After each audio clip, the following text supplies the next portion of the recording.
Adianti, Novi Vanessa Fitri,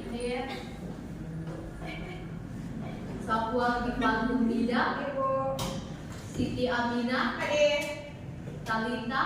Jadi semuanya apakah sehat-sehat saja? Sehat. Kita akan mempelajari tentang pengantar ekonomi publik. Jadi pembelajaran ekonomi publik ini mencakupi 3 hal penting. Yang pertama itu tentang pengertian ekonomi publik sendiri, yang kedua tentang ruang lingkup ekonomi publik, dan yang ketiga itu tentang peran pemerintah dalam ekonomi publik. Nah, sebelumnya apakah ada yang bisa menjelaskan apa itu ekonomi publik? Saya Bu. Silakan. Ekonomi publik merupakan ilmu yang merupakan peranan pemerintah dalam perekonomian serta dampak kebijaksanaan pemerintah yang fiskal terhadap perekonomian. Baik, terima kasih Isyana. Jawaban yang bagus. Ada lagi yang mau menambahkan tentang pengertian ekonomi publiknya? Saya mau menambahkan. Silakan. Ekonomi publik adalah salah satu cabang ilmu ekonomi yang menganalisis terkait peranan pemerintah dalam perekonomian dan juga dampak kebijakan pemerintah dalam bidang fiskal terhadap suatu perekonomian. Terima kasih Isma. Nah, jadi seperti itu. Jadi jika berbicara tentang perekonomian publik, berarti masih berkaitan dengan peran pemerintah di dalamnya. Karena ekonomi publik berbicara tentang keuangan negara. Oke. Berikutnya tentang ruang lingkup perekonomian publik. Ruang lingkup yang pertama itu masalah-masalah pemerintah dengan segala keterbatasannya. Jadi pemerintah punya masalah-masalah dalam perekonomian ini. Nah, ada yang bisa menjabarkan kira-kira masalah apa saja sih yang dihadapi pemerintah dalam perekonomian? Korupsi. Baik, Lapangan pekerjaan. ya? Lapangan pekerjaan. Lapangan pekerjaan, ya, soal tadi lapangan pekerjaan. Ada lagi? Kebaikan BUMN, Kemiskinan. Ada lagi? Pengalaman diskusikan topik yang sudah ada. Ya, selamat.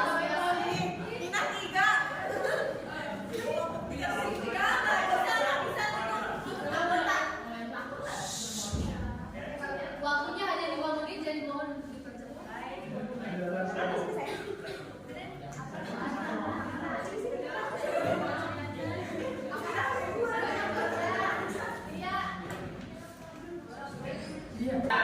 Semuanya mohon perhatiannya untuk 21. Silakan 21. Ya, saya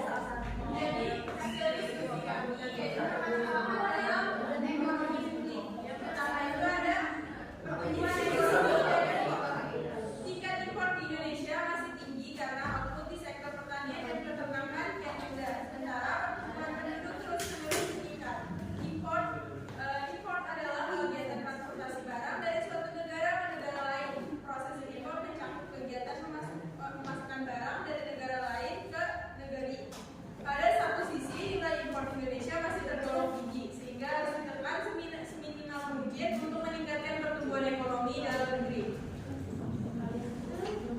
Untuk permasalahan yang kedua yaitu rendahnya daya saing. Dalam 3 tahun terakhir, Indonesia sebagai negara tujuan investasi langsung terus mengalami penurunan. Nah, selain itu jumlah perusahaan Indonesia juga mulai berkurang. Nah, disadari atau tidak, ini mempengaruhi daya saing antar masyarakat atau antar perusahaan dalam mengembangkan dunia usahanya. Rasio utang terhadap PDB atau produk domestik bruto mengalami peningkatan. Akibatnya bukan pembayaran bunga utang terhadap belanja pemerintah pusat jauh lebih tinggi dari yang seharusnya. saya ingin menambahkan.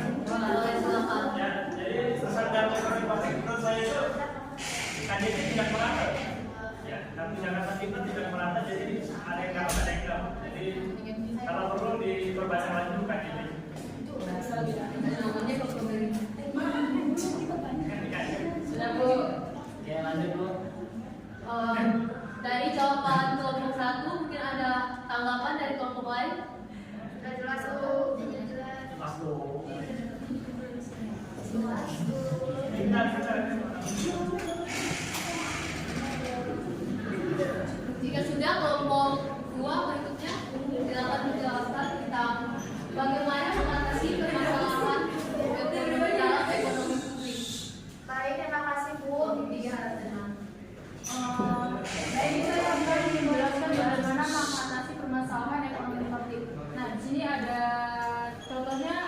pertama itu pendidikan. Nah, di pendidikan itu sangat berbanding balik banget antara kota dengan daerah terpencil. Misalkan kota ini sudah lengkap fasilitasnya di sekolah tersebut, sedangkan di daerah terpencil itu masih banyak permasalahan seperti tempat tulis, masih menggunakan kapur, belum adanya fasilitas seperti kipas angin atau AC, bahkan di sana belum memadai sekali gitu. Sedangkan di kota ini sudah sangat canggih, mereka mengikuti perkembangan zaman sangat pesat, tidak seperti di daerah terpencil. Dan yang kedua itu seperti masalah pekerjaan, lapangan pekerjaan. Zaman sekarang itu biasanya perusahaan itu akan mengambil dari karyawan mereka. Jadi misalkan ada orang dalam, kayak gitu contohnya.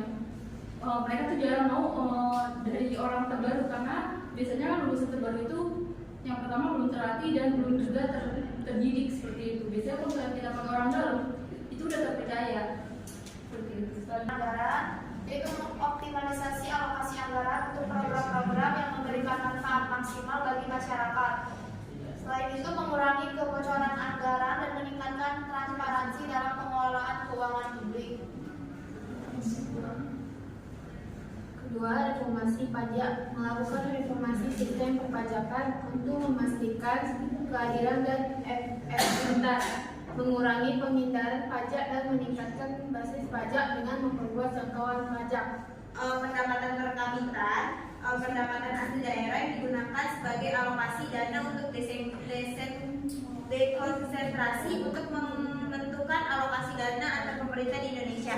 Jadi penggunaan contohnya itu kayak pajak di daerah itu dimanfaatkan sebaik mungkin, yang digunakan untuk kepentingan masyarakat daerah itu juga. Misalnya pada daerah itu prasarana jalanannya kurang bagus, itu bisa digunakan juga sebagai penggunaan itu, atau untuk bantuan dana pendidikan di sekolah-sekolah yang kurang layak gitu. Selanjutnya sumber daya alam. Jadi sumber daya alam yang bisa dimanfaatkan itu seperti contohnya pertambangan yang ada di wilayah timur, lalu perhutanan yang hasilnya itu sebenarnya bisa dimanfaatkan juga untuk publik.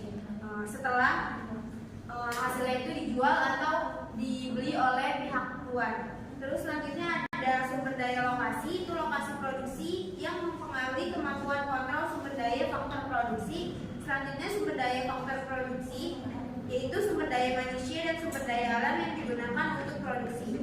Dengan demikian, sumber daya yang harus dimanfaatkan dalam fungsi alokasi ekonomi publik meliputi sumber daya manusia, sumber daya alam, sumber daya lokasi, dan sumber daya faktor produksi. Selanjutnya yang mau menambahkan, kesimpulannya itu yaitu dari sumber daya yang harus dimanfaatkan yang tadi sudah dipaparkan, bahwa kita selain sudah dimanfaatkan dengan baik, kita juga harus bijak dalam dalam pengelolaannya. Jangan sampai yang udahnya dimanfaatin malah ya disalahgunakan.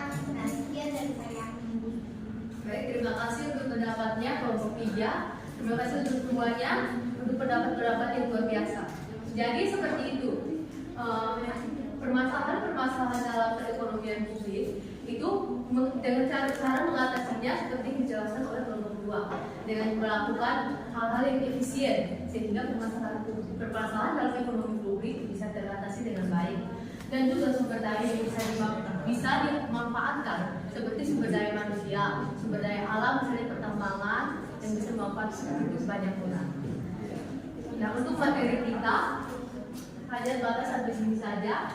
Sekarang sebelum mengakhiri pertemuan kita pada hari ini, kita lakukan ice breaking dulu. Oke, jadi semuanya perhatiannya ya, yang di belakang perhatiannya. Jadi ice breakingnya saat ibu bilang pundak semuanya pegang pundak, terus bilang lutut semuanya pegang lutut. Jadi gitu doang ice breaking. Permainannya gitu doang. Jadi semuanya berdiri gitu doang.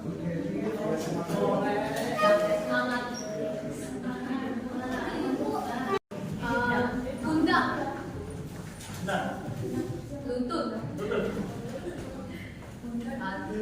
Masuk. Jadi banget yang salah mau dikasih sanksi apa? Nyanyi Bu. Tanyanya di kantin. Nama kerja dari 1, 2, 3, lutut. Pundak. Pundak. Pundak. Benar. Pundak. Benar. Lutut. Lutut.